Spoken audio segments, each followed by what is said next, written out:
Good morning guys. For today's video ay papakita ko sa inyo yung tulay dito sa pagitan ng Bulalas at Iba. Nagunoy po guys. Ito po yung tulay ng Iba at saka Bulalas.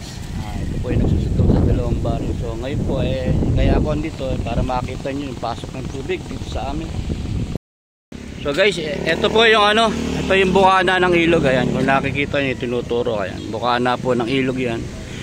Ito pong ilog na to ay papunta ng Carillo. Ito to, kadiretso na tong nasa lugar ko. Ito yun naman pong ilog na yun ay papunta ng dagat yun, Tibagin. So kita nyo naman po kalabo yung tubig. At meaning po nito ay nanggagaling na po yan sa bantang itaas, gawin ng Nueva Ecija guys. So ayan, dito po sa dinaanan ko may ilang part na baha na rin gawa ng napakalakas po nga ng ulan. So sa ngayon naman po kalma pa yung tubig at alapang hindi pa ganong malalim. Ewan ko lang po mamaya kasi po high tide mamaya. Ayan. Guys, ayan po yung dito po sa kabila makikita nyo na mataas naman po yung dike at ginagawan talaga ng paraan ng gobyerno na mahukay po itong ilog na to. Ayan, sa katunayan niya po medyo maganda na yung pagkakahukay dito o yung lalim ng ilog dito. So ayan po.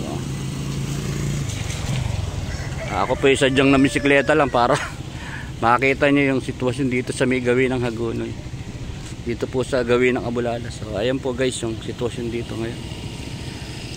Sa ngayon po ala pa naman siguro nang gagaling na tubig na malaki nanggaling sa dam. Guys, sana naman po wala na dumating na malaking tubig galing sa taas. So makikita nyo po may bako doon na yun, no? Ginagawan po talaga ng paraan nila mahukay yung ilog na yan. Binabaunan po nila ng bakal na ganyan para mapigil na po yung pagbalik ng lupa.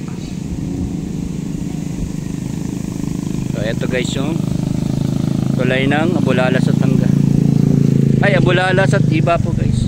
Sorry.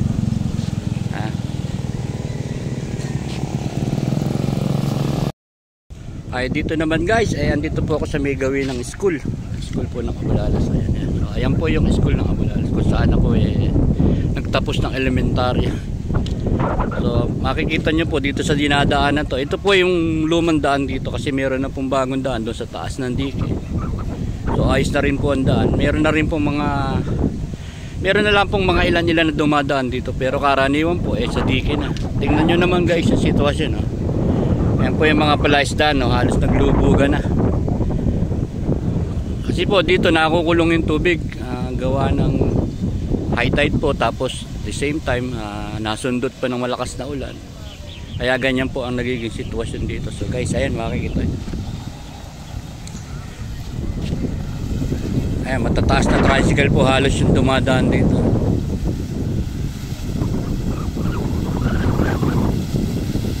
Mga ilan pong dadaan ng tricycle.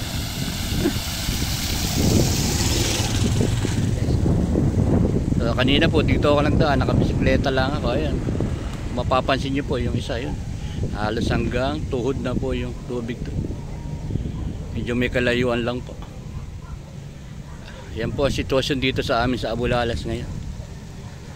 Nagkalubog ng palaisdaan, mga pananim po halos na nalubog din. Ayan, gaya ng mga sitaw. Ewan ko po kung makakaligtas pa yan.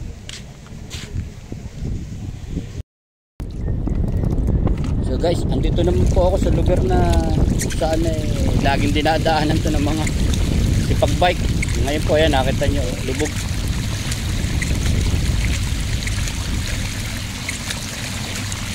Sabi ko nga po sa inyo, meron ng bagong daan. So ngayon, ang nagiging pakinabang na lang nito yung mga nagsisipag-jogging, nagsisipag-bike. Okay sir, tumitirada na naman yung malakas na ulan. Kailangan na natin magpadali ng sigad. Naku po, babasa ako. Ayan, naku po, bayan.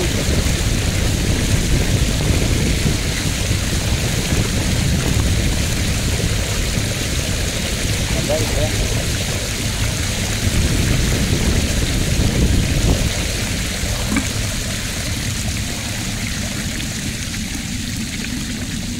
crossin ng karsada.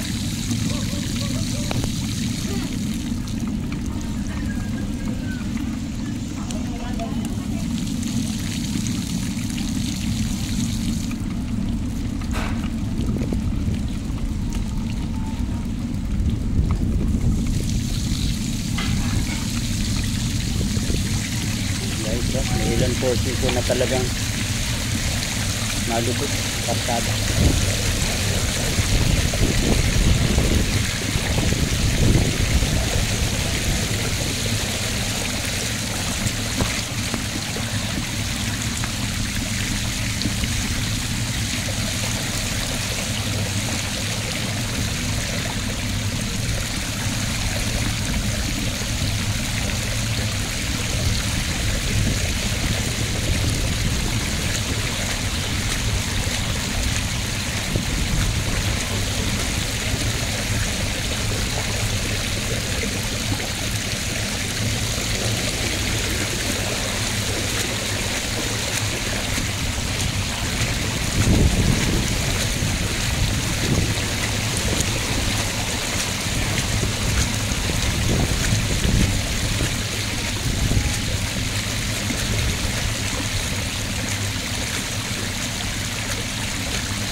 Tulong ko kasi yung tubig.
Uwi na tayo at butan pa tayo ng malakas na ulan.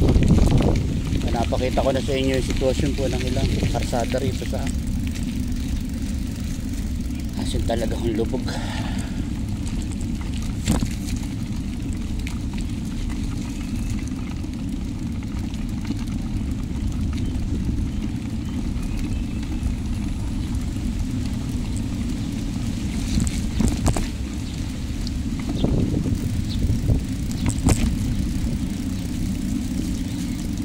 Dito po sa lugar namin guys, ayan, mataas po kasi dito. So pagka bumaha po rito sa lugar namin, medyo kawawa na talaga yun. Nanlabis sila sa magbabang lugar.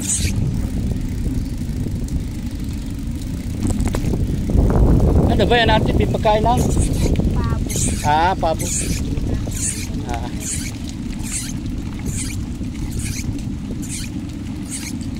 So ngayon po wala namang laking tubig na gaano, medyo maliit na po at tubig dagat. Inaasahan po namin mga taga-Hagonoy na medyo liliit na to tubig baha rito sa amin. At sana naman po kung lumakas na masyado yung ulan gaya na nakakarang araw. Halos pang isang buwan pong ulan binuhos na ata ng araw.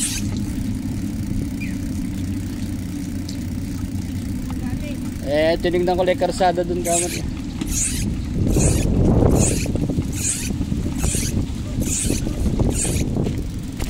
Guys, mataas po ito yan.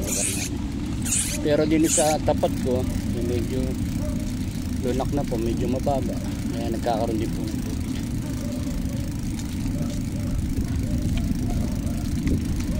So guys, ayan po yan. Ayan, ito lugar po. Meron pong bahagyan po. So yung aming pong tatlong sasakyan din, nakit ko na para sigurado. So guys,